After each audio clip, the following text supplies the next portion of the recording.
세상에 없던 방산 토크쇼, MBC 경남 방산 토크쇼 밀톡 시즌2. 저는 MC 윤주화입니다. 카네트 출장으로 2달 만에 뵙습니다. 곽 작가님, 어서 오세요. 안녕하십니까. 수구실사이버대 환경안전공학과의 곽재식입니다. 네, 반갑습니다. 밀톡 시즌2는 지난 4월부터 지금까지 대표적인 무기체계의 역사와 또 과학적인 배경을 개발진들의 생생한 뒷이야기들과 함께 전해드리고 있는데요. 오늘 주제 기다리신 분들 많을 거로 생각됩니다. 바로 미사일입니다. 목표를 정확하게 타격하기 위해서 유도 기능을 더한 로켓, 정확성과 파괴력에서 상대를 가장 압도할 수 있는 무기체계라 할 수 있는데요. 작가님은 이 미사일 하면 어떤 게 가장 먼저 떠오르시나요? 고려 시대에 네. 주화라고 하는 로켓 무기입니다. 제 이름이네요. 그렇습니다. 그래서 우리가 이 주제를 이렇게 마지막에 화려하게 피날레로 다루는 것이 정말 맞다. 네. 고려에 주화가 있었다면 MBC에는 윤주화가 있다. 감사합니다. 뭐 그런 말이 있더라고요. 네. 뭐 마산의 미사일 뭐 이런 이야기 있더라고요. 지난 총과 포편에 출연하셔서 맹활약하신 그 무기백과사전 홍희범 플래툰 편집장님 모셨습니다. 예, 안녕하십니까. 월간 플래툰 홍희범입니다. 네, 오랜만에 뵙습니다. 예, 만나서 네. 반갑습니다. K 유도 무기 가운데 유명한 게 궁 시리즈라고 있습니다. 이 궁 시리즈 개발에 참여하신 두 분, 저희가 정말 어렵게 모셨습니다. 저는 국방과학연구소에서 미군 개발 사업팀장을 맡았고 현재는 LIG 넥스원에서 연구위원으로 근무하고 있는 이종환입니다. 반갑습니다. 신구 한국형 탐색기를 맡았고 현재는 천공 투 수출을 맡고 있는 LIG 넥스원의 김성원입니다. 반갑습니다. 네, 반갑습니다. 그동안 잘 알려지지 않았던 이 미사일 개발의 뒷이야기 오늘 많이 들을 수 있을 것 같아서 굉장히 기대가 큽니다. 현대전에서 막강한 위력을 발휘하고 있는 비대칭 무기 미사일 편 지금부터 시작합니다.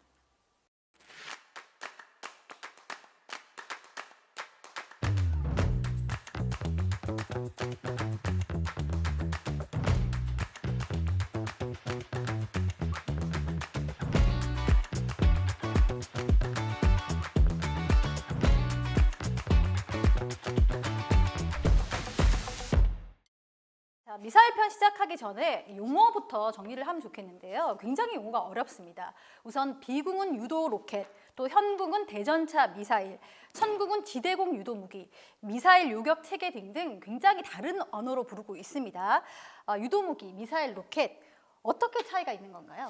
로켓이 좀 더 넓은 범위고 미사일은 그 로켓 중에서 군사용으로 공격 용도로 사용하면서 날아갈 때 방향을 어느 정도 조정을 해가지고 자기가 목표를 찾아가서 맞출 수 있는 게 미사일이다라는 식으로 좀 좁혀서 부르던 그런 시기가 있었습니다. 네. 그런데 거기서 또 예외가 나온 게 로켓 용도로 옛날에 로켓 부르던 무기에다가 약간 방향을 이렇게 찾아갈 수 있는 기능을 붙여가지고 그걸 약간 유도 로켓이라는 이름으로 좀 부르기 시작했거든요. 그 유도 로켓은 옛날식으로 부르던 거에 따지면 약간 미사일에 사실 또 가까운 거죠. 그리고 미사일 중에서도 최근에 굉장히 많이 사용되고 있는 것으로 순항 미사일이라는 게 있는데 순항 미사일은 비행기 엔진 같은 엔진을 붙이고 날아가고 있거든요. 그래서 로켓의 그 기본적인 엔진 원리를 사용하지가 또 않습니다. 그렇다 보니까 순항 미사일은 미사일이라고 부르긴 하지만 이건 로켓은 아니지 않나 또 이런 예외가 있고 그래서 지금 여러 가지 예외가 좀 생기는 바람에 조금 애매해지는 경향이 있는데 보통 좀 작고 약간 싸게 사용할 수 있으면 로켓이라고들 많이 부르는 것 같아요. 크고 약간 비싸고 좀 정밀한 게 강조가 돼 있고 기능과 어떤 위력에 많이 강조가 돼 있으면 좀 약간 미사일이라고 부르는. 영어로 미사일이라는 말 자체도 좀 파고들어야 되는 게 원래 미사일의 뜻은 투사체 내진 발사체 그 전반을 아우르는 거예요. 예를 들면 제가 돌을 하나 던졌다. 네. 그것도 사전적 의미에서 미사일이 될 수가 있어요. 그렇긴 한데 사실 이건 굉장히 학술적인 표현이고 2차 대전이 끝난 다음에 이제 유도탄이라는 개념이 나오지 않습니까? 네. 목표까지 지가 방향을 바꿔서 날아가주는 그런 무기가 나오는데 이걸 뭐라고 부를까라고 하다가 왜냐면 이건 가이디드 미사일이라고 부르면 쉽게 얘기해서 유도되는 비행체다. 그러면은 이 복잡한 걸 다 하나로 싸잡아가지고 부를 수 있지 않겠냐? 시간이 몇십 년 흐르다 보니까 유도탄 이퀄 미사일 이렇게 전 세계적으로 어떤 통용되는 그런 개념이 되긴 했습니다만 미사일이라고 로켓 이런 거의 그 구분이 어떻게 되냐는 아직까지 약간은 좀 코에 걸면 코걸이, 귀에 걸면 귀걸이 약간 좀 이런 느낌은 있습니다 사실. 본격적인 이야기 이제 비궁에서 시작을 해보겠습니다. 2024 림팩에서 기분 좋은 소식이 들려왔죠. 언론에 많이 나기도 했는데요. 바로 비궁이 미국의 FCT 테스트를 통과했다. 그것도 6발 모두 명중하면서 통과했다. 그래서 굉장히 화제가 됐었습니다. 당일에 굉장히 파도가 높았다고 하던데 당시 환경이 어땠습니까? 일단 표적은 이동 원격으로 조종이 가능한 선박을 3척을 준비했고요. 비공탄을 6발을 준비했습니다. 이제 비공 발사도 탑재된 무인 수상정 한 척하고 표적을 획득하기 위해서 미국의 무인기가 동원이 됐습니다. 그것이 이 자산들을 전개하고 통제하기 위해서 한국 해군의 천자공함이 이제 지원이 됐고요. 표적이 막 너무 움직이다 보니까 2척을 내리고 그 다음에 내릴 때는 표적이 거의 천장에 부딪힐 정도가 돼가지고 3번째는 내리지 못했습니다. 그래서 결국은 이제 2개의 표적만 가지고 6발을 쏘다 보니까 앞에 5발이 다 표적을 맞아가지고 6번째 쏠 때는 표적에 이제 곱고 잔해만 남은 상태가 돼가지고 한 2m 정도 되는 잔해를 이제 맞췄습니다. 근데 시험하는 동안에는 이제 시험 전체적인 진행되는 거를 스타링크를 통해서 이제 중계 방송을 이제 했었기 때문에 현장에 있는 사람뿐만 아니라 그 중계를 보고 있던 분들도 다 놀랬다는 후문을 들었습니다. 위원님 그러면 주식 사야 되는 겁니까? 나중에 카톡을 보내드리겠습니다. 감사합니다. 감사합니다. 사실 미국에도 비슷한 형태의 그러니까 비슷한 형태라기보다는 그러니까 로켓이 유도된다는 개념에 유도 로켓이 있긴 있어요. APKWS라고. 그런데 이게 문제가 있어요. 사실 문제가 있다면 한계가 있는 게 비군 같은 경우는 능동 유도 쉽게 해서 자체적으로 추적할 수 있는 이런 물건인데 APKWS 같은 경우는 표적에 레이저를 쏴줘야 돼요. 한 번에 하나의 표적에밖에 레이저를 쏠 수가 없잖아요. 레이저다 보니까 기후라든지 뭐 바다의 상태 이런 거에 의해서 또 어떤 영향을 받을 수가 있고 요즘은 사실 소형 어떤 그 해상 위협이 굉장히 많이 늘어났거든요. 네. 이미 2000년에 그 자폭 보트 때문에 격침된 적이 있어. 격침될 뻔한 적이 있어 진짜. 그리고 지금 우크라이나전에서도 소형 수상 자폭 드론이 지금 뭐 거의 러시아 해군을 크림반도에서 몰아내다시피 할 정도로 타격을 많이 줬습니다. 지금 그러다 보니까 미 해군도 이제 이런 소형 드론의 어떤 벌떼 공격, 군집 공격을 우려 안 할 수가 없는 상황인데 미사일, 전통적인 미사일은 워낙 고가고 부피가 크다 보니까 그런데 함부로 대량으로 쏠 수가 없어요. 그래서 이제 유도 로켓을 쓰기 시작한 건데 원래 미 해군하고 공군이 히드라라고 하는 70mm 구경의 로켓이 있거든요. 그건 무유도 로켓입니다. 그러니까 그냥 쏘고 나면은 기도하는 수밖에 없어요. 맞을지 안 맞을지. 네. 그렇기 때문에 그거는 원래는 공격 헬기에도 38발 정도를 달고 몇 발은 맞겠지 내지는 어떤 면적을 커버할 수 있는 이런 개념으로 쏘는 건데 무게가 10에서 11kg 정도고 구경도 70mm라 위력은 좀 약하지만 대신에 부피가 작고 또 워낙 많이 생산됐던 물건이라 로켓 단가가 상당히 미사일에 비해서 싸요. 그러면은 이거에 저렴한 유도 장치를 달아서 어떤 유도 무기로 운용하면 어떻겠냐. 그렇게 해서 나온 게 APKWS이긴 한데 이 개념을 연구를 하면서 처음에 우리나라하고 같이 연구를 했어요. 그 시기에는 예산이라든가 이런 거의 문제로 미국이 빠져나가고 우리나라는 그래도 한번 독자적으로 해보자. 그리고 쭉 갔고 그다음에 미국은 상대적으로 기술적인 난이도가 낮고 저렴한 APKWS를 개발해가지고 전력화를 한 거죠. 그런데 결국은 돌고 돌아가지고 이거 우리하고 같이 만들었던 그거 좀 우리도 써봅시다. 지금 그렇게 된 거예요 결국은. 된 거네요. 그렇죠. 네. 돌고 돌아서 결국 원점으로 온 셈입니다. 어떻게 보면은. 예. 미국이 기술적으로 봤을 때는 충분히 뭐 자기들 개발할 능력이 있습니다. 그럼에도 불구하고 우리가 FCT하는 이유 중에는 자기들이 사업을 새로 하게 되면 아마 수천억의 돈이 또 필요할 것이고 무엇보다도 저희는 이제 이 비공탄을 만들면서 수출을 염두해서 굉장히 저가했습니다. 미국이 새로 개발한다 하더라도 저희가 개발한 이루어진 저가의 단가를 결코 이루지 못할 겁니다. 미국도 그거 알기 때문에 FCT를 통해서 좀 더 효율적으로 확보하자는 계획이 있는 걸로 알고 있습니다. 미국에서 이렇게 좋은 평가를 받았다면 앞으로 우리 해군에서 받아서 쓸 수 있는 확률도 높아지겠네요. 어떻게 예, 보십니까? 맞습니다. 아시는 것처럼 우리나라가 조선도 잘하지만은 무인수상전 기술도 상당히 올라와 있습니다. 비공 체계를 무인수상에 탑재했을 때 뭐 사거리하는 건 통신만 되면 무한히 늘어날 수 있기 때문에 교전 범위를 굉장히 늘릴 수 있고 자함에서 직접 교전하지 않고 원격에서 교전할 수 있기 때문에 자함의 이제 생존권을 보장할 수 있는 그런 또 부수적인 효과가 있다고 봅니다. 그래서 저는 조만간에 비공체가 탑재된 그 무인수상적인 소유가 좀 나올 것으로 기대하고 있습니다. 이게 원래는 그 공기부양정 대응으로 네, 했지 않습니까? 북한의 그렇죠. 네. 그게 개발되는 시점에서는 절박했던 게 북한의 공기부양정이라든가 이런 거에 공격하는 목표가 아무래도 연평도라든가 서해 5도 같은 그 접경 해안 지역이잖아요. 근데 그 지역을 해안 방어를 하던 게 6.25 때 쓰던 전차포들이 대부분 상당수였어요. 6.25 때 쓰던 M36 전차의 주포나 아니면은 60년대 도입됐다 퇴역한 M47 전차의 주포를 포탑에 떼어내가지고 오래된 노후화된 포다라는 것도 포고 또 이거는 사람이 일일이 한 발씩 포탄을 넣어서 쏘는 단발식입니다. 그거를 조작하면 그거는 전차병입니까 포병입니까? 포병이겠죠. 근데 이게 지금 그쪽 해병대에서 운영하던 분들이 병과가 어떻게 되는지 모르겠는데 하여간에 기본적으로 이미 전차가 아니라 포만 떼 있으니까 그러다 보니까 과연 이 공기부양제형이 고속으로 막 때려 올렸을 때 이걸 어떻게 잘 주셔서 쏘냐 그것도 의문이 됐고 왜냐면 완전히 수동이에요. 이렇게 돌려가지고 그걸 어떻게 포착을 못하죠. 그렇기 때문에 그런 공기부양정의 고속기습의 효용성이 없다라고 판단을 한 거죠. 실제로 지금 서해오도 지역에 방어용으로 지금 비궁이 트럭에 탑재해서 운용이 되고 있습니다. 지금. 해병대에서 운용을 하고 있는 거예요? 그렇죠. 이게 보면은 재밌는 게 엄청나게 높은 마스트가 쫙 올라가요. 그래서 멀리 있는 적의 보트까지 포착을 해서 조준할 수 있게 이렇게 되어 있습니다. 위원님은 또 다른 해상 무기 개발에도 참여를 하셨다 이렇게 들었는데 개발자로서 볼 때 어떤 점이 가장 어렵고 까다로우신가요? 비공 체계는 아까 말씀하신 것처럼 그 공기 부양청에 대응하기 위해서 연료상 탐색기를 적용한 사례입니다.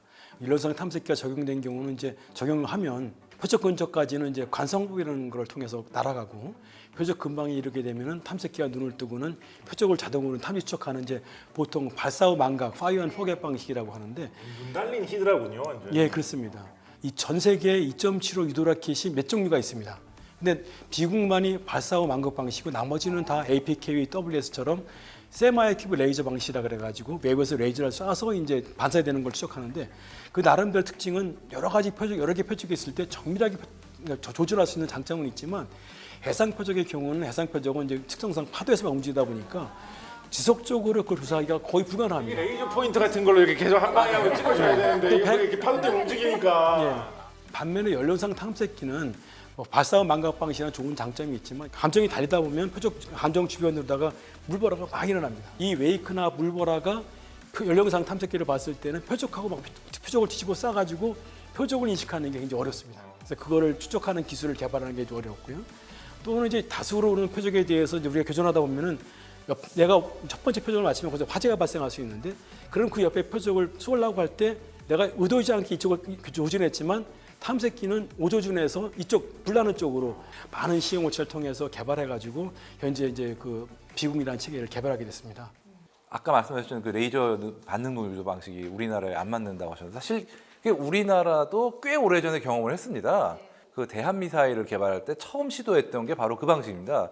여기 매버릭 영화를 보면 그 톰 크루즈가 떨어뜨리는 폭탄이 그 레이저 유도 방식으로 떨어지잖아요. 그렇죠, 그렇죠. 예. 톰 크루즈 아니면 다 아무도 못 맞히지 않습니까? 아, 그건 주인공이라 그래요. 예. 주인공이니까 그러니까 네. 주인공 말고는 아무도 못 맞히지 않습니까? 이때는 주인공이 있어도 안 맞는다 그러더라고요. 이게 왜 그러냐 했더니 서해가 해무, 그러니까 바다 안개, 이게 굉장히 세서 이 레이저 유도식 무기들은 아무래도 좀 한계가 있다. 그 결론을 딱 내리고 그래서 지금 그 레이저 유도식 대한미사일을 포기한 전례가 있거든요. 레이저 유도 방식은 워낙 오래전부터 쓰였고 아무래도 상대적으로 단가가 싸서 사실 미국이 그 방식으로 간 것도 단가 때문이고 그럼에도 불구하고 우리나라가 연령상 탐색기를 고집을 했던 게 결국은 그런 경험이 있기 때문이 아닐까 그렇게 생각을 합니다. 유도 기술의 정점에 탄도탄 유격 체계가 있죠. 우리나라는 지속적으로 이 다층 방어 체계를 발전시키고 있습니다. 그 중에서도 KAMD 한국형 유격 체계의 중심이 바로 천궁2입니다. 천궁2가 지난달 이라크 수출이 확정이 됐는데 벌써 이거 세 번째 중동 수출이죠. 2021년에 아랍에미리트, 2023년 사우디아라비아 그리고 최근 이라크 이렇게 잇따라 선택이 됐죠. 지대공 미사일을 만드는 나라들은 좀 있습니다. 하지만 많지는 않아요, 사실. 미국의 패트리엇이 대표적인 사례고 사실 아랍에미리트도 사우디아라비아도 패트리엇을 이미 도입을 했고 또 추가 도입도 하고 있고 그런 상황인데 문제는 이제 패트리엇 같은 경우는 일단 성능은 검증됐지만 비싸고 여기저기서 찾는 무기다 보니까 납기가 좀 많이 밀립니다. 그렇기 때문에 아무래도 어떤 방공망의 밀도를 높이고 싶은 그런 나라들은 좀 답답하죠. 근데 러시아 같은 경우 S-400 같이 뭐 상당히 고성능의 방공체계가 있긴 합니다. 그런데 이 튀르키예가 S-400을 도입했다가 F-35 전투기를 수출을 금지당했어, 미국한테. 그 정도로 이게 지금 대외 관계에 있어서 도입할 때 상당히 어떤 각오를 해야 되는 부분이 있는 거예요. 특히 미국하고. 그렇다고 중국제를 도입한다? 아직까지 중국제를 믿긴 약간 좀 불안한 면도 있고 또 중국제도 러시아제 마찬가지로 서방 국가들과의 관계도 있고 하니까 그래서 좀 꺼리는 면이 있는 거죠. 그다음에 유럽연합제 NPT 같은 경우는 아직까지 탄도미사일 요격 능력 같은 능력 면에서 한계가 있고 마지막으로 남은 초이스가 우리나라하고 이스라엘인데 중동 국가들은 이스라엘제 무기를 못 삽니다. 정치적인 그것 때문에 정치적인 여건이 도저히 그걸 샀다가는 정치적인 자살행위예요, 국내적으로. 그렇기 때문에 눈을 돌린 나라가 우리나라인 거죠. 그 탄도탄이 종말 단계의 비행 속도를 보면 총알 비율을 많이 드시는데요. 탄도탄은 그거보다 몇 배 빠른 속도로 이렇게 종말 단계에 하강을 하게 됩니다. 그래서 이런 탄도탄을 요격하는 기술은 정말 극소수 나라에서만 갖고 있는 기술이 되겠고요. 이런 탄도탄 요격 기술은 그 걸프전을 통해 갖고 그 무기 체계 효용성이 일반에도 이제 많이 알려지게 됐고요. 미국에서는 이제 패트리어트 시스템에 대한 성능 개량을 지속을 하게 됩니다. 그래서 이제 팩2, 팩3 이렇게 이제 쭉 발전을 하게 됐고요.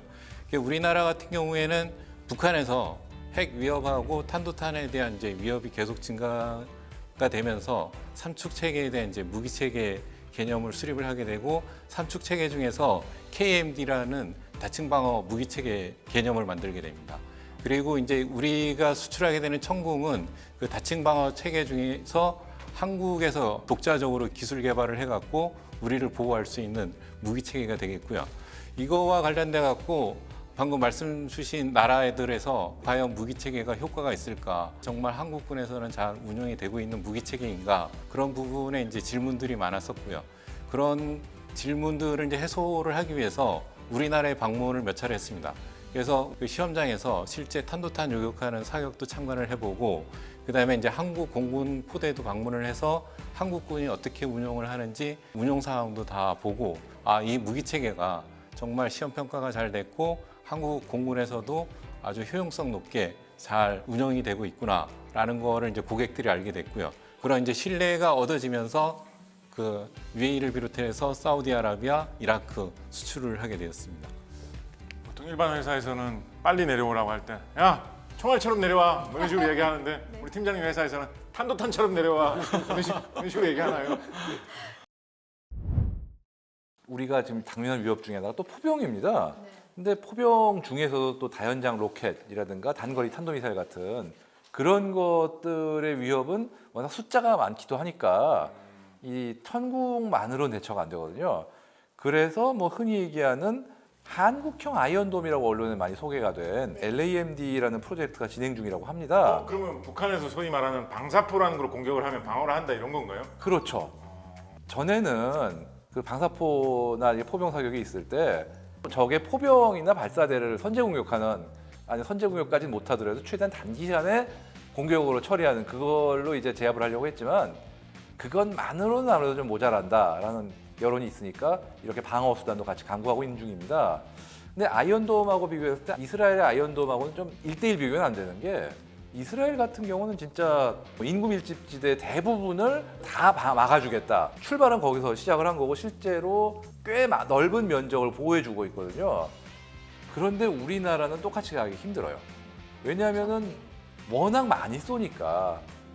이스라엘 같은 경우야 뭐 팔레스타인 하마스라든가 헤즈볼라 이런 쪽에서 쏘는 로켓 공격이 주다 보니까 많이 쏜다고 하면 몇백 단위거든요. 근데 북한에서 몇백만 쏘고 끝날 리가 없지 않습니까?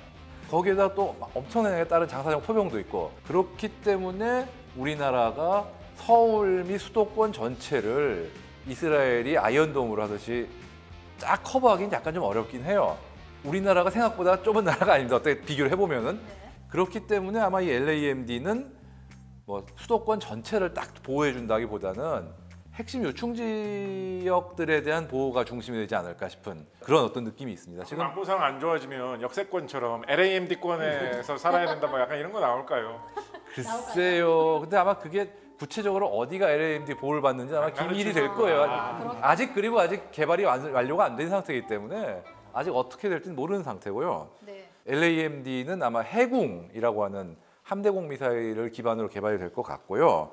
저층에 대한 방공망을 제공할 가능성이 높고 뭐 일각에서는 이거를 지금 현재 우리 군에서 운용하고 있는 천마 단거리 방공 미사일 이것까지 대체하는 용도로 쓰면 어떻겠냐고 얘기는 나오고 있더라고요. 그 마침 오늘 좋은 소식이 들려왔습니다. 그 LAMD가 이 방위사업청의 방위사업추진위원회에서 조기 전력화를 위한 사업 계획안이 심의 의결됐다고 합니다. 앞으로 LAMD 구축이 좀 더 빨라지겠죠? 그렇죠. 사실 이게 LAMD가 전 개인적으로는 자꾸 이 아이언돔 이러는데 사실 우리나라의 저층 방공망 자체가 전반적으로 좀 오래된 무기 체계들 중심이에요. 발칸도 있고 그다음에 또 이 아까 말씀드린 천마 같은 경우 사실 80년대에 개발돼서 90년대에 전력화된 체계지 않습니까? 또 기술적으로 구식화된 건 둘째치고 노후화된 무기라 그것들도 바꿀 상황이 됐거든요. 방공망 현대화라는 차원에서 접근하는 쪽이 조금 더 타당하지 않을까 이렇게 생각이 됩니다. 아까 비슷한 이름의 무기가 두 개가 언급이 되는 것 같아가지고 좀 헷갈리는데 천궁 1하고 천궁 2는 어떤 점이 다르죠? 천궁원은 항공기 요격을 주 임무를 수행하는 무기 체계로 개발이 됐고요. 천궁2는 탄도탄 요격을 핵심 임무로 수행을 하게 돼 있습니다. 천궁1은 그러다 보니까 항공기 요격에 적합한 탄두 기술이 적용이 돼 있고요. 근접 신강 기술이라든가 그다음에 유력 증강형 탄두라든가 이런 기술이 적용이 돼 있고 천궁2는 이제 탄두탄을 이제 완전히 요격할 수 있게 히트킬 기술이 적용이 돼 있고요. 킬이라면 직접 들이받는다는 거죠. 네, 맞습니다.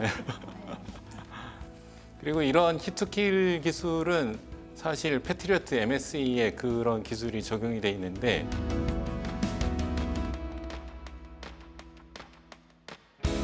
천궁이 갖고 있는 기술은 패트리어트 기술에 절대 지지지 않는 거의 뭐 최상위급의 기술이라고 볼 수가 있습니다. 미군 관계자 앞에서도 그렇게 자신감 있게 말씀하셨어요. 아, 예, 자신감 있게 얘기할 수 있죠. 예. 한국말로 얘기하면 못할 것 같습니다. 저는 또 미사일 관련된 영상 보면 되게 신기한 게 원래 미사일은 이렇게 불을 막 뿜으면서 날아가야 되는데 처음 발사됐을 때는 뭐 아무것도 없이 약간 공중부양하듯이 미사일이 한번 훅 이렇게 싹 뜬 다음에 네. 공중에서 방향을 싹 잡잖아요. 뭔가 약간 춤추듯이 방향을 딱 네. 잡아가지고 다시 공중에서 불이 붙어가지고 싹 날아가는 거. 그 콜드런치 기술 요거 굉장히 저는 항상 볼 때마다 너무 신기하고 좀 멋있다는 생각이 들던데 천궁에 콜드런치를 적용한 이유가 한국 지형 때문이다 뭐 이런 얘기 들어본 것 같은데요. 그러니까 한국 지형 때문이다라는 얘기도 저도 얘기는 들었고요. 근데 제가 갖고 있는 생각은 지형에 대한 조건보다도 작전을 어떻게 하는 것이 효율적이냐 360도 콜드런치 방식이라고 생각을 합니다. 왜 그러냐면 패트리어트 같은 경우에는 이제 경사형 발사대 기술을 사용을 하고 있고 경사형 발사대는 표적이 오는 방향으로만 그 대응을 할 수가 있습니다. 근데 이제 콜드런치 기술을 사용을 하게 되면 유도탄이 바깥으로 나와서 표적 방향으로 회전을 하게 돼 있거든요. 360도 교전이 가능합니다. 그러면은 적은 발사대를 가지고 굉장히 여러 방향의 적을 동시에 대응할 수 있는 그런 장점이 있기 때문에 그게 그 첫 번째 이유가 되겠고 한 런치 방식은 이제 부산물이 되게 많이 발생을 합니다. 화염하고 그 부산물 때문에 적한테 이제 노출될 위험이 되게 높은데 콜드런치 기술을 사용을 하게 되면 이제 그런 부분들을 최소화를 할 수가 있습니다. 그렇기 때문에 이제 그 안전성을 높일 수 있다라는 게 이제 두 번째 이유가 되겠고 그 다음에 이제 뭐 세 번째, 네 번째로 봤을 때 그 한국의 어떤 산악 지형이라든가 이런 거에 대한 고려도 가능할 것 같습니다. 네. 어느 분이 승책을 봤었는데 천궁2가 이제 중동 지역에 출할 때 유리한 점 중에 하나가 중동 지역은 사막이 많지 않습니까? 그러다 보니까는 패트리 같은 경우는 그 너무 후폭풍이 심한데 모래 일어나면 그 후폭풍들이 결국 다른 장비에 영향을 줄 수 있는데 천궁 같은 경우는 콜드런치이기 때문에 그런 영향이 없는 장점이 있다는 걸 이제 얘기하더라고요. 앞서 천궁이 중동의 세 번째로 수출이 됐다 이렇게 말씀을 드렸는데 UAE나 사우디아라비아 같은 경우는 굉장히 수출까지 오랜 시간을 들이고 공을 들였죠. 근데 상대적으로 이라크 수출은 빠르게 결정이 됐고 발표도 빠르게 났습니다. 그런데 그 과정에서 또 다른 기업과 약간의 잡음도 있었고 지금 그게 조율 중인 과정이죠. 어떻습니까, 팀장님? 방산 수출이라는 게 국가적으로 이루어져야 되는 비즈니스가 되겠고요. 그러다 보니까 이제 한국 방산업체들이 잘 협력해서 수출해 가는 게 이제 생각이 들고 저희 어쨌든 LIG에서는 그 관련 회사들하고 잘 연합해서 수출을 하겠다라는 것이 이제 기본적으로 갖고 있는 생각입니다. 그 사우디 같은 경우에는 저희들이 프로모션을 2017년부터 시작을 했었고요. 패트리어트라는 시스템이 워낙 유명하다 보니까 그런 부분들을 이제 우리나라가 이렇게 들어가는 부분에 있어서 어려움이 있었고 해당된 나라에 원하는 이제 신뢰를 주기 위해서는 굉장히 이제 많은 시간이 들었던 거죠. 그리고 이제 그 신뢰를 주는 것 속에 뭐가 있냐 그러면 그 나라의 환경을 이해하는 게 필요합니다. 그 나라의 어떤 이제 정치적인 환경도 있고 산업적인 환경도 있고 그 군사적인 환경도 있고요. 아시다시피 이제 중동은 늘 전쟁이 있는 지역입니다. 그러다 보니까 그쪽에서는 이제 방산물자에 대한 소요가 많고요. 근데 내 나라를 지키는데 내가 그 무기 체계를 생산하지도 못하고 늘 사와서 내 나라를 지켜야 된다라고 하게 된다면 그게 고민거리일 수밖에 없거든요. 우리나라가 이제 1970년인가요? 71년인가 자주국방을 기치로 내걸었었는데 동일한 마음을 이제 중동 국가들도 가지고 있는 겁니다. 사우디 같은 경우는 이제 비전 2030이라는 걸로 해갖고 어느 정도 이상의 현지 생산이 되지 않으면 방산 계약 자체가 이루어지질 않습니다. 그래서 이제 그런 사항들을 잘 이해를 하고 접근을 하는 게 필요하고요. 그런 이제 산업 다변화에 대한 이제 관심이 많다 보니까 그런 부분에서 한국의 업체들이 신뢰를 주는데 이제 시간이 많이 들었고 돈을 벌어오려면 우리가 좀 주는 것도 좀 있어야 되는 그런 형국이군요. 그렇죠, 예, 맞습니다. 예. 방산 수출을 통해서 부수적인 효과가 있을 수도 있겠죠. 예를 든다 그러면 UAE 같은 경우에는 우리나라 아크 부대가 가 있거든요. 그 파병된 부대가 그 나라에 그 굉장히 많은 신뢰를 줬었고요. 그런 신뢰가 있었으니까 이제 그런 신뢰가 결과적으로 들어온 게 또 천공 수출이라고 볼 수도 있거든요. 이라크는 좀 상황이 다릅니다. 이라크는 실제 아무런 방공 체계가 없고 현재 이란이 탄도탄이 날아갈 때 이라크를 넘어서 날아가거든요. 내 위에서 총알이 막 날아다니는데 아무 손도 없는 상황입니다. 그러니까 어쨌든 빨리 그 방공 무기 체계를 조달을 해서 나라를 지켜야 된다는 이제 그런 절박함이 있고 그러다 보니까 계약도 이제 빨리 이루어지게 된 거죠. 미사일의 역사 이야기를 한번 해볼까 하는데요. 앞서 고려 시대엔 주화가 있었고, 그렇습니다. 예, 조선 시대에도 미사일이 있었을까요? 조선 시대의 로켓 무기라고 하면 제일 잘 알려진 것이 이제 신기전이라는 무기인데요. 뭐 영화도 나와 있고 여러 가지로 이제 많이 알려져 있는 무기죠. 그런데 제가 한 가지 좀 주목하고 싶은 것은 그 양입니다. 조선왕조실록 1451년 음력 1월 4일 기록을 보면 평안도에 중신기전 3,000발과 소신기전 4,000발을 보내라 이런 기록이 있거든요. 로켓 무기를 만들어서 뭐 이렇게 특수 무기로 만들어서 임금님이 이렇게 보면서 아 신기하다 이런 정도로 사용을 한 게 아니라 7,000발 정도를 한 개 도에다가 배치를 할 정도로 굉장히 많이 만들어서 사용을 했다라는 것이죠. 소신기전 같은 경우에는 로켓으로 추진해가지고 날아가는 화살 같은 좀 그런 느낌이라면 중신기전 같은 경우에는 실제로 앞부분에 화약을 따로 더 달아가지고 이런 폭발하고 불지르는 기능 같이 있는 진짜 요즘 로켓 무기하고 크게 다르지 않다는 그런 공격을 할 수 있는 무기였거든요. 그런 것을 이렇게 수천 발씩 만들어가지고 전국적으로 보면 아마도 뭐 10,000발 단위로 생산을 해서 배치를 했을 텐데 이렇다라는 거는 1451년이면 전 세계적으로 로켓을 무기로 사용할 수 있다라는 거를 아는 나라도 세상에 별로 없었을 때거든요. 근데 이렇게 조선에서 이런 무기를 많이 썼다라는 거는 굉장히 좀 특이하고도 좀 주목할 만한 그런 특징인 것 같습니다. 특히나 이때가 좀 절전기로 제일 많이 사용하긴 했던 때이기는 합니다만 그 후에도 맥이 끊긴 게 아니라 계속해서 사용이 됐거든요.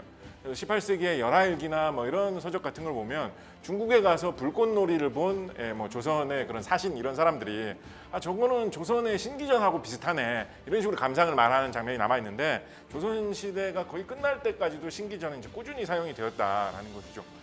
어떤 거하고 좀 비교해 보면 재밌냐면 우리가 흔히 한국의 전통 문화라고 생각을 하는 배추김치 있잖아요. 빨갛게 만든 배추김치. 결구 배추라는 배추 품종이나 고춧가루 이런 게 들어온 게 다 조선 후기의 일이거든요. 네. 그래서 실제로 그런 김치가 우리나라의 전통이 된 건 한 200~300년 그 안쪽입니다. 근데 그에 비해서 로켓이 우리의 전통이 된 거는 그거보다 훨씬 더 앞선 조선 초기부터 후기까지 쭉 이어진 것이기 때문에 김치보다도 어떻게 보면 로켓이 더 우리의 깊은 전통 문화다라고도 이야기할 수 있겠죠. 이상한 비유한 김에 조금 이상한 비유 하나만 더 해보면 독일 하면 우리가 맥주로 유명한 나라라고 생각하잖아요. 근데 독일의 맥주를 만들게 한 그 맥주 순수령이라고 하는 그 명령이 내려온 게 1487년이거든요. 이 문종이 신기전을 대량 양산한 것보다 한참 뒤의 일이에요. 그래서 독일의 맥주를 전통으로 생각하는 것보다 한국은 약간 로켓을 더 전통으로 생각해야 된다라는 이야기도 사실 저는 해볼 수 있다라고 생각을 합니다. 역사적으로 미사일은 진심일 수밖에 없네요, 우리 민족은. 그렇습니다. 예, 약간 좀 무형문화재, 인간문화재가 되실 분들이 아닌가라는 생각도 좀 해보고요. 추가적으로 좀 말씀드리면 이순신 장군이 그 일본 임진왜란 때 해전을 하면서 썼던 무기 체계가 있는데 거기에 형상이 보면 요즘 로켓하고 형상이 되게 유사한 무기 체계가 하나 있습니다. 대장군전이라고 하는 그런, 그러니까 전이니까 사실은 이제 화살이라는 뜻으로 붙인 이름인데 이게 화살이 아니고 사실은 무슨 통나무 같은 거를 그쵸. 정말로 이제 미사일처럼 생긴 거를 이제 대포에다가 이렇게 꽂아가지고 쏘는 그런 상당히 좀 특이한 무기거든요. 그 날아가는 모습을 보면 언뜻 요즘에 약간 대한 미사일 같은 그런 느낌 좀 나가지고 예, 좀 진짜 우리나라하고 뭐 좀 로켓하고 뭐가 되나 이런 생각을 들게 하는 무기이기도 하죠. 예. 미사일의 역사만 이야기해도 저희 오늘 뭐 밤을 샐 수 있을 것 같습니다. 현대식 무기 체계로 넘어왔을 때 우리나라 최초의 국산 미사일은 우리가 알고 있는 백곰 미사일 1970년대 초에 박정희 대통령이 개발을 지시했다고 알려져 있죠. 예, 맞습니다. 이게 우리나라 최초의 지대지 미사일인데요. 이게 재밌는 게 베이스가 된 게 미국의 지대공 미사일이 나이키 허큘리스라는 미사일입니다.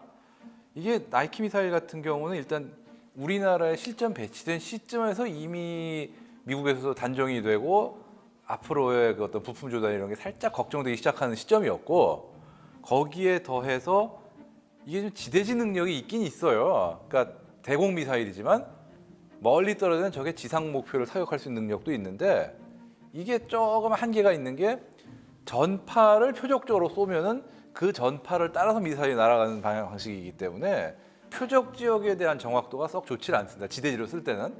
사실 지대공으로 쓸 때는 그렇게 명중률이 높은 미사일은 아니에요. 이 나이키 허큘리스를 베이스로 한 지대지 미사일을 만들자. 그렇게 해서 출발한 게 우리나라 최초의 백곰 미사일입니다. 우리는 드디어 유도탄 개발에 성공했다. 1978년 9월 유도탄 종합시험기지에서는 우리 기술진이 그동안 개발을 거듭해온 각종 지대지 유도탄의 시험 발사에 성공함으로써 보라, 저 거세게 뿜어내는 불기둥, 이 얼마나 장한 순간인가. 저 지축을 뒤흔드는 굉음, 그것은 민족 중흥을 이룩하고야 말겠다는 우리들의 결의요 함성이다. 이게 지금 백곰을 개발하게 된 경위도 이제 북한이 점점 뭐 프로그 미사일이라든가 스커드 같은 어떤 탄도 미사일 획득을 자꾸 획책을 하니까 우리도 대항을 해야겠다. 이렇게 해서 개발이 된 건데 이게 아마 1971년에 대통령으로부터 개발 지시를 받아서 개발이 진행되고 78년에 국군안의 행사에 일반 공개가 됐다. 이렇게 알려져 있고요.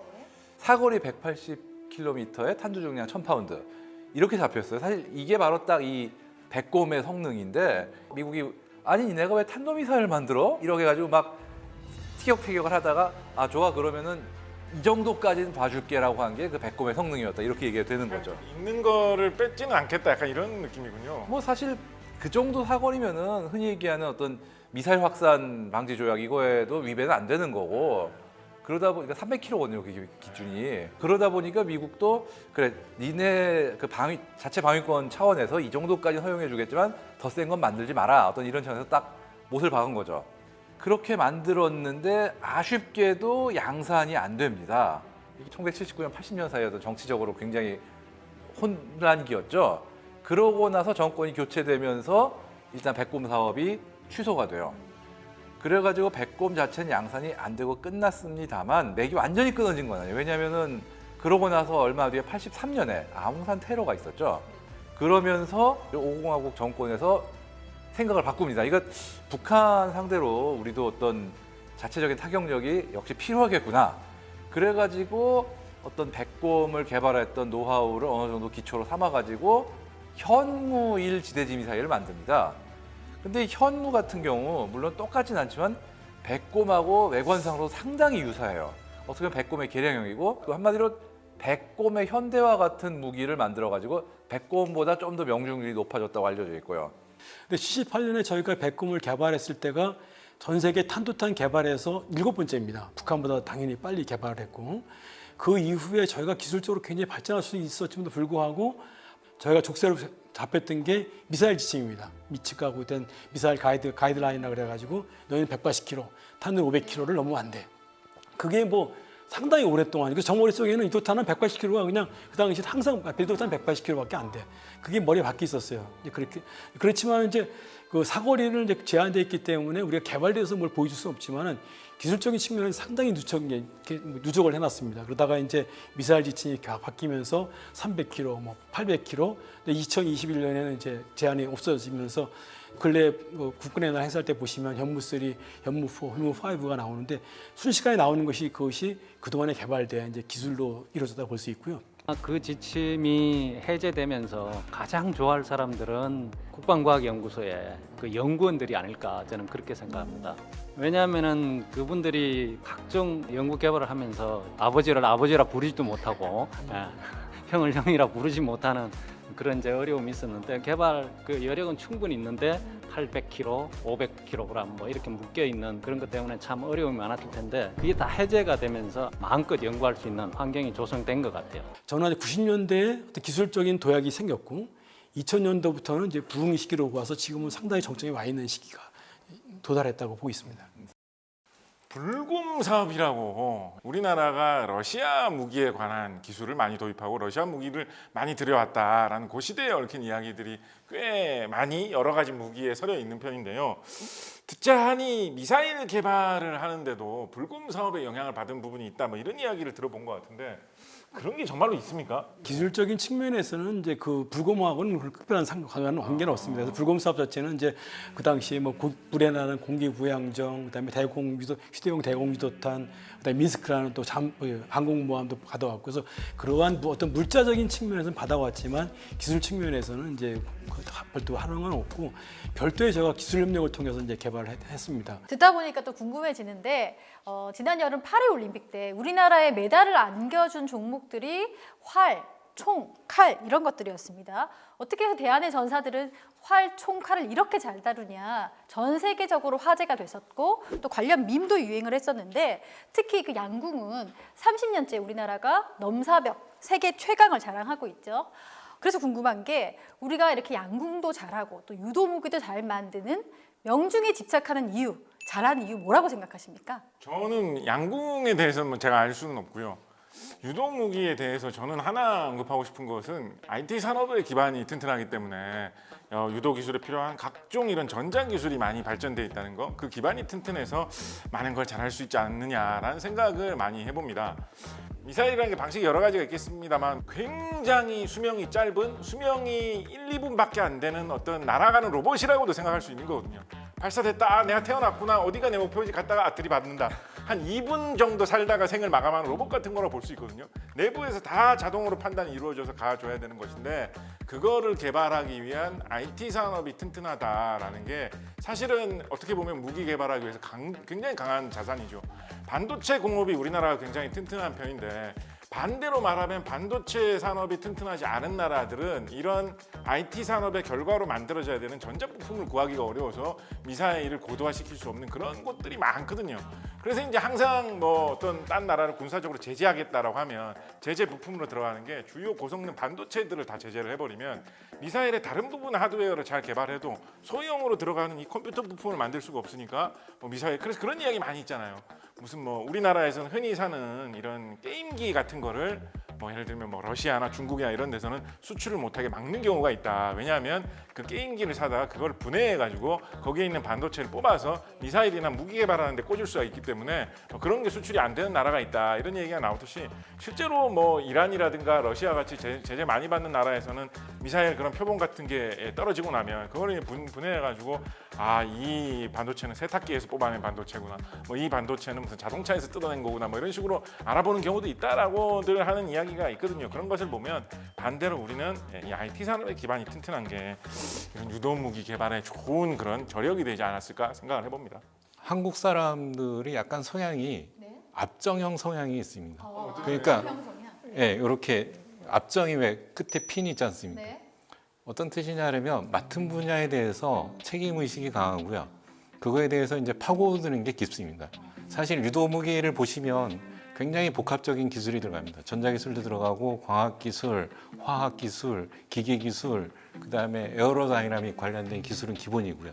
그런 이제 굉장히 다양한 기술이 통합이 돼야 되는데 각 부분에서 그 기술을 받쳐주지 않으면 안 되거든요.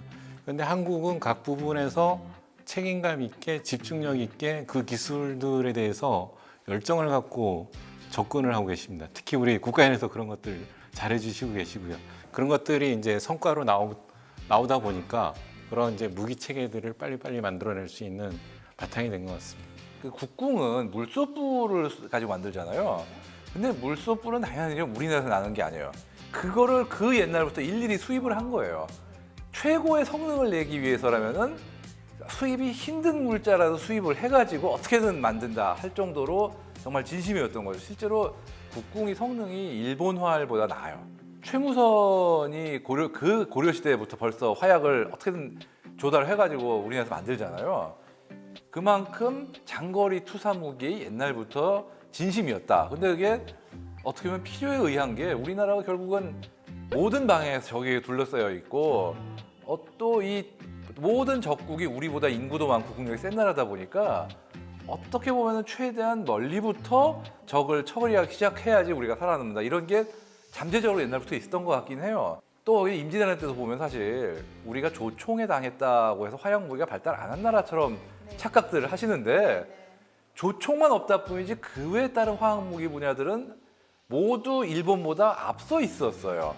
뭐 사실 이순신 장군께서 일본 왜군을 그렇게 확실하게 제압할 수 있던 이유 중에 하나도 포전력에서 우리가 앞서 있었기 때문에 가능했던 거거든요.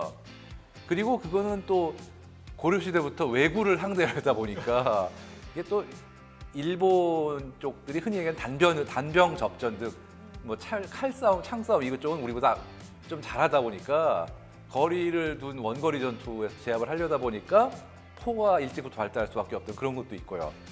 그게 어떤 역사적 맥락을 타고 지금까지 이어진 면도 있지 않을까 생각을 해요. 지금도 우리가 좀 우리보다 우월한 적들에 둘러싸여 있어가지고 좀 멀리부터 적을 상대해야 될 필요가 현실적으로 있는 건 사실이고 그런 맥락에서 또 볼 수 있지 않을까 이렇게 생각을 합니다. 자, 앞서 언급된 신궁 이야기로 한번 넘어가 보겠습니다. 신궁은 우리나라가 개발한 휴대용 지대공 미사일입니다. 그런데 이 비슷한 모델들이 꽤 있죠? 예, 이 신궁은 흔히 얘기하는 맨패즈라고 하죠. 그러니까 맨 포터블 에어 디펜스 시스템. 이게 2005년에 개발됐다고 하죠, 맞죠? 예, 그리고 무게가 전체 시스템 중량 한 20kg이 조금 안 되고. 근데 휴대용이라고 부르나요? 사람이 나눠서 운반할 수 있는. 아하. 그러니까 들고 쏠 수는 없는 아하. 그런 물건이고요. 그러니까 휴대용이라고 그래도 진짜 스팅어나 러시아 이글라 같이 어깨에 직접 메고 쏘는 게 아니라 거치대를 딱 세워놓고 그 거치대에 얹어놓고 사수는 거치대에 앉아가지고 이렇게 쓰는 건데 사실 이 거치식이라는 것 때문에 말이 좀 많았어요. 그리고 이런 거는 급하게 적기가 났을 때 급하게 꺼내서 쏠 수 없지 않느냐 막 이런 식으로 되게 말이 많았는데 사실 이거는 케바케예요.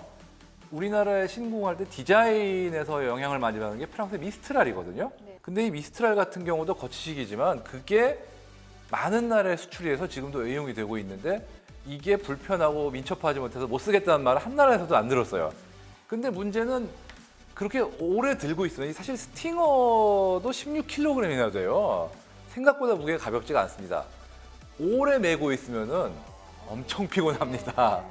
그렇기 때문에 어차피 꺼내서 경계태세를 취하면서 오래 기다릴 거면은 받침대 세워놓고 앉아서 쏘다가 적기가 나타나면 그 방향으로 쫙 돌리는 게 차라리 민첩성도 있고 사수 피로도 예방할 수 있고 좋지 않겠냐 이런 거죠. 그러니까 이거는 어떤 운용 전술 개념이나 관점에 따라 다른 거지 이건 좋고 저건 나쁘다 이렇게 할 수는 없어요.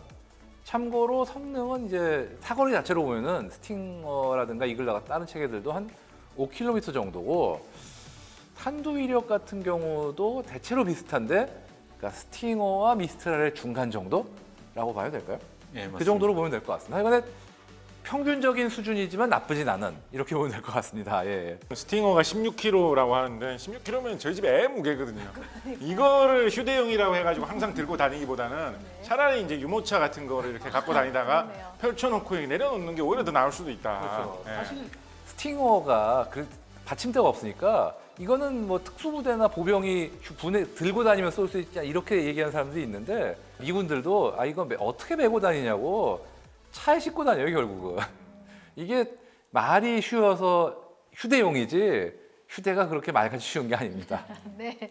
휴대용이란 점에서 유명한 현궁이란 게 있습니다. 한국판 제블린이라고도 하는데요. 이 현궁은 어떤 미사일인가요? 이 현궁은 2016년부터 양산이 시작된 대전차 미사일, 즉 적의 탱크를 잡는 미사일입니다.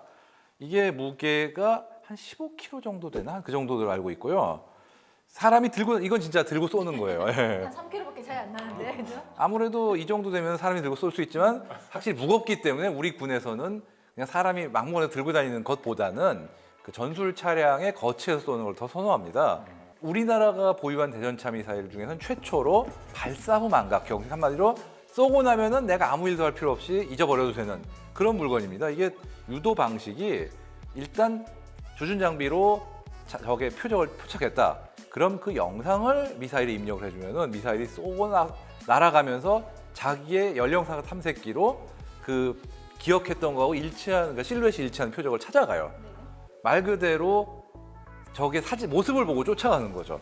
그렇기 때문에 사수는 쏘자마자 그냥 도망가 버리면 돼요. 이게 굉장히 중요한 게 그전에 쓰는 토우라는 대전차 미사일이 있거든요. 흑인형이 아니라 토우입니다. TOW.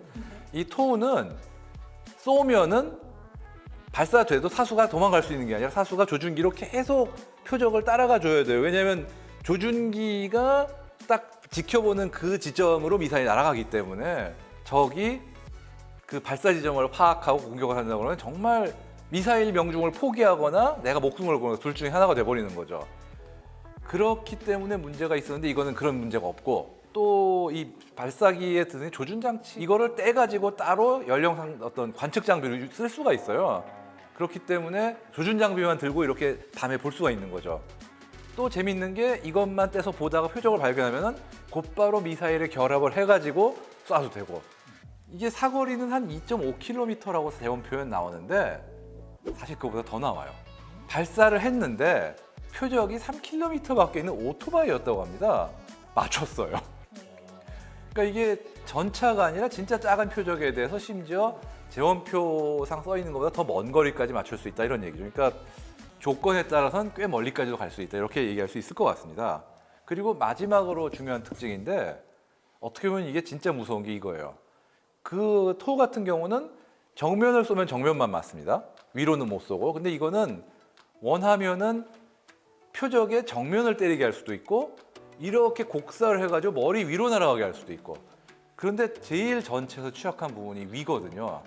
그래서 속된 말로 적의 뚜껑을 달 수 있는 그런 거죠. 그렇기 때문에 정말 피하기도 힘들고 대응하기도 쉽지 않은 이런 대전차 미사일이라고 할 수 있는데 자꾸 제블린하고 비교가 될 수밖에 없는 게 개발 컨셉 면에서 미국의 제블린을 많이 참조하긴 했거든요. 다만 더 나중에 개발된 점도 있고 해가지고 기술적으로 조금 더 선진적이고 그리고 무엇보다도 많이 가볍습니다. 경공 특징 중에 또 하나가 이제 자랑하는 것 중에 하나가 사수가 표적을 딱 지정하면은 내가 현궁을 쐈을 때 얘가 맞출 확률을 딱 표시해 줍니다. 사수가 쏘기 전에 내가 어느 정도 자신감을 이 정도 맞출 수 있겠다는 걸 어떤 여러 가지 알고리즘을 집어넣어가지고 개발한 그런 로직이 들어가 있어서 굉장히 야구할 때 타석에 들어서면 타율을 알고 있는 거 비슷하고. 예, 그러니까 그걸 보면 사수가 아예 쏴도 되겠다 그런 걸 딱 확신할 수 있고 대전차 유도탄의 중요한 거는 유도탄을 관통하는 거기 때문에 지금 한 90cm 이상을 뭐 뚫고 들어가는 그 정도의 관통력을 텐덤 탄두라 그래가지고 탄두가 두 개가 이게 직렬로 붙어가지고 전방 탄두가 들어가면서 전면을 다 가열시키고 주위에 들어가는 탄두가 뚫고 들어가는 그러한 이중 탄두로 되어 있습니다. 궁 시리즈의 마지막 함대공 요격 미사일 해궁입니다. 해궁 군함을 지키는 최종 병기라고도 하는데 이 해궁 어떤 미사일인지 소개 부탁드릴게요. 해궁은 이 함정의 방공을 위한 함대공 미사일입니다. 그러니까 배에서 하늘 향해 쏘는 배에서 가장 가까운 거리를 지켜주는 미사일이라고 볼 수 있거든요. 한 20km 범위라고 하죠. 얼추. 20km면 제일 가까운 거는 사실 바다는 워낙 넓으니까요. 그 전에는 미국의 RAM 램이라고 한 12km 정도 사거리를 가진 어떤 근접 방공 미사일을 썼는데 이거 가지고는 좀 미래 위협의 세력이 불안하기도 하고 또 이런 어떤 우리도 점점 함정을 많이 건조하는데 그걸 다 수입으로 의존할 수 없으니까 이 램을 대체할 국산 단거리 방공 함대공 미사일을 만들자. 이렇게 해서 나온 게 이 해궁입니다. 2021년부터 본격적으로 양산 시작됐다고 나오는데 맞나요? 2018년에 개발이 완료됐기 때문에 아마 비슷할 겁니다. 예. 하여간에 비교적 최근부터 양산이 시작된 미사일이고요. 이중 시커를 갖고 있어요. 두 가지의 시커를 같이 갖고 있는데 하나는 전파 탐색기, 또 하나는 그 IIR 탐색기, 즉 열상 시커죠. 그렇게 두 가지가 있기 때문에 뭐 기상 조건이라든지 전자전 상황 등 다양한 상황에서 표적이 뭐가 날라와도 우리는 포기하지 않겠다. 이렇게 하는 거기 때문에 상당히 다양한 상황에 설 수 있고 또 다목표 동시 대응이 우수합니다. 뭐 예를 들어서 미국의 스탠다드 같은 경우는 미사일을 쏘고 난 다음에 표적에다가 이 배에서 이 전자파를 쏴줘야 돼요. 그래서 그 전파를 반사된 걸 미사일이 쫓아가야 되기 때문에 그런데 이 해궁은 능동형이기 때문에 그럴 필요가 없고 그렇기 때문에 여러 목표를 동시에 상대해야 될 때 유리하고요. 또 당연한 얘기지만 요즘 물건이기 때문에 수직 발사관에서 발사가 됩니다. 왜냐하면은 적 미사일이 나타났는데 램 같은 경우는 발사관을 위협 방향으로 일단 돌려줘야 되거든요. 근데 이건 그럴 필요 없이 곧바로 위로 쏜 다음에 미사일이 알아서 필요한 방향으로 날아가는 그런 방식이기 때문에 기존의 램보다 훨씬 민첩하게 대응할 수 있는 그런 물건입니다. 5개의 궁 시리즈, 비궁부터 천궁, 신궁, 현궁, 해궁까지 저희가 알아보고 있는데요. 어렵게 이렇게 개발자들을 모셨으니까 또 궁금한 거 있습니다. 사실 미사일 개발을 드러내놓고 할 수는 없는 부분이고 특히 테스트할 때는 오지를 찾아다닐 수밖에 없는데 팀장님, 그럴 때 힘든 일 많으시죠? 예, 힘든 일도 많았었는데 재미있는 일도 많았습니다. 예, 서해에는 아까 말씀하신 것처럼 해무가 많이 낍니다. 이제 비행 시험을 하게 되려면은 그 해무가 거친 상황에서 비행 시험을 해야 되는데 그때는 비행 시험장에서 계속 기다려야 됩니다. 그럼 이제 그냥 기다리지는 않고 낚시를 하는 경우가 있었고요.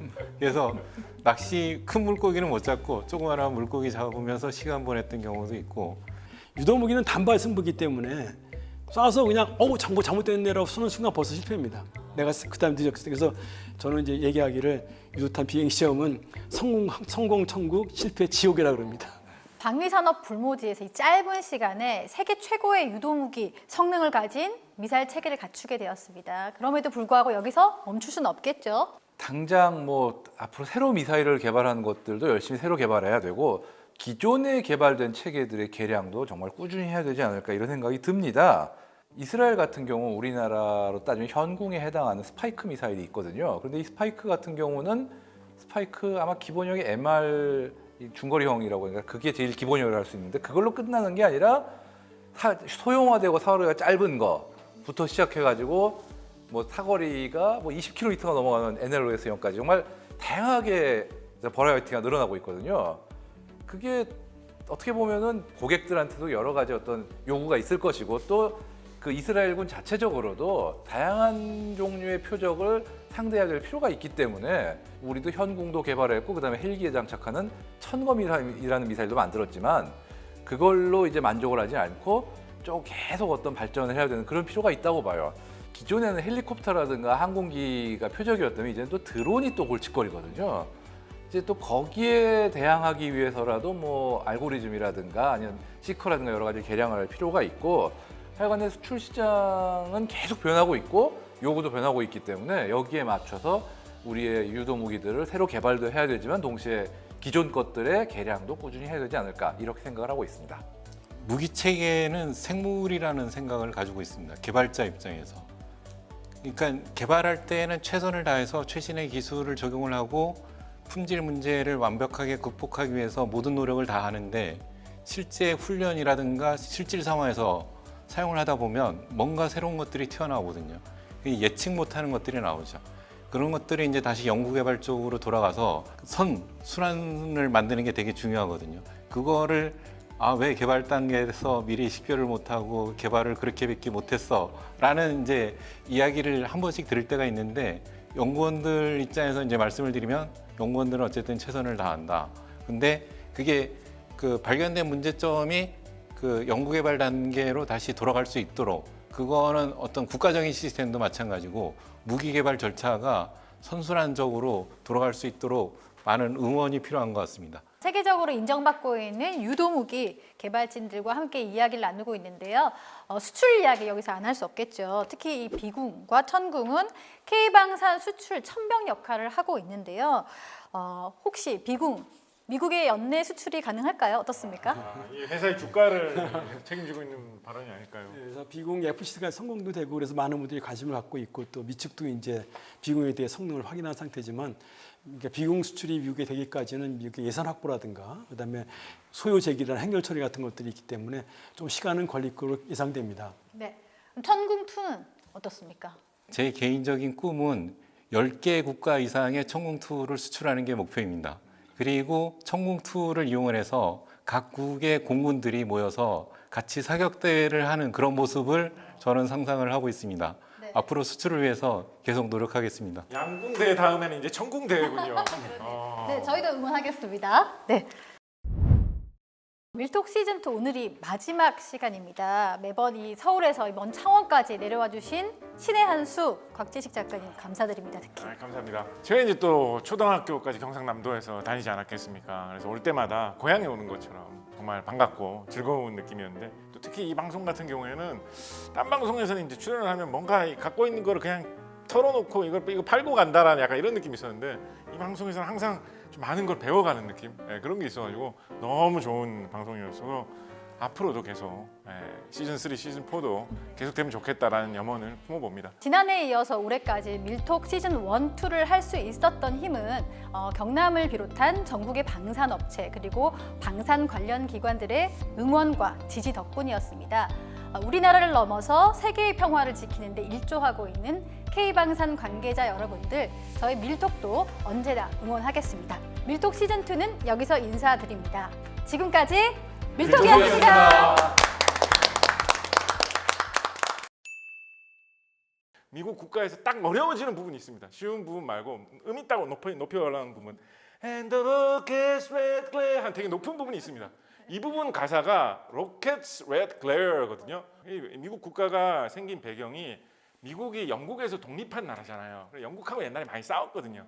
그래서 영국군이 로켓으로 공격을 하지만 우리는 꿋꿋하다라는 거를 나타내는 부분이 지금 국가에 박혀 있는 거거든요. 그래서 저는 그런 생각도 해봅니다. 우리나라가 좀 로켓의 전통이 강한 나라이기 때문에 우리나라도 약간 애국가 가사를 많이 바꾸게 된다면 뭐 무궁화 삼천리 로켓 강산 막 약간 요 정도 살짝 바꿔도 괜찮지 않나 뭐 이런 생각도 해보았지요. 네.